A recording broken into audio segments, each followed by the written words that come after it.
Hi everybody, I hope everybody's doing well today. Today we're doing citrine. So with citrine we get manifestation, especially of prosperity. We get personal will, mental clarity, creativity, and it has some protective powers for your other crystals, believe it or not. For those of you who aren't huge fans of selenite, citrine is a great replacement for selenite as far as somebody to hang out with your other crystals and help kind of diffuse some of that negative energy. Okay, let's see here. It got a hardness of 7. It's related to quartz. It's, you know, kind of in the same group as amethyst and other colored quartzites. Let's see here. It does vary in shade. Most of ours are going to be pale yellow, but you are going to see them sometimes as darker. This guy's a little bit darker. It has some smoky in there, but sometimes you'll see them too where they're like a almost orangey yellow, and sometimes people get them confused with yellow or honey calcite. But calcite will feel soapy to the touch. It'll have like a certain soapy kind of texture, whereas your citrines are going to feel smooth. So the ones that are kind of orangey, sometimes people feel that they're heat treated or whatever. It's just going to kind of depend on the one, because some of them are heat treated, but some of them are just a really dark shade of citrine. Let's see here. What else? It's the citrines that are heat treated are actually heat treated amethyst. And if you continue to heat treat amethyst past the point where it turns into citrine, you end up getting prasiolite. And prasiolite does occur naturally, but we'll deal with it later. It's a green amethyst, and it, like I said, can occur naturally, but sometimes it's heat treated to achieve the green. All right, so what else can I say about citrine today? Let's see. It helps open the inner doors to increase clarity of thought. So especially if you pair it with some fluorite.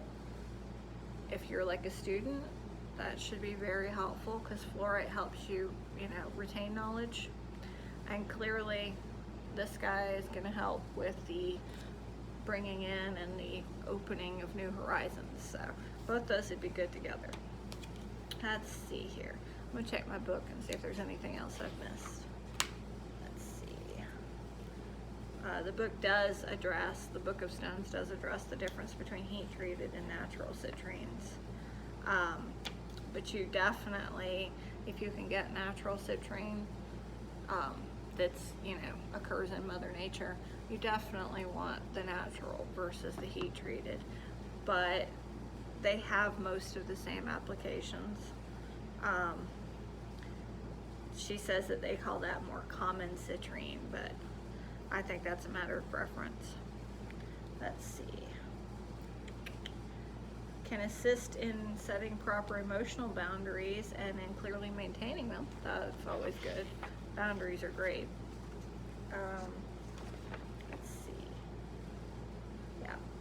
And it does talk about the clearing and cleansing properties. So again, if you're not a big, fan of selenite and you don't have a place to put your crystals out, it's good to have a piece of citrine to kind of just pair them. I have a tumble here too, see? And they're more of like a, pale yellowy color. I got it in a bracelet too. The bracelet's a little more orangey, but it's still that pale. We don't have any of the really darker orangey stuff in right now, because most of ours are going to be natural citrines. I'm kind of picky about that. But that doesn't mean that your, amethyst that's been heat treated is going to be any worse. It's still citrine. It's kind of the difference between a manufactured diamond and a, natural diamond. They're both diamonds at the end of the day. It's just how that process was achieved. All right, folks. So I think I've covered all of our bases. And I appreciate all the positive feedback you guys have been giving me. I really, really appreciate it. So thank you. Thank you for taking the time to watch. All right, guys. Next time maybe we'll try and do amethyst if we have time. It's kind of a bigger subject, but we'll try. All right, folks. See you next time. Bye.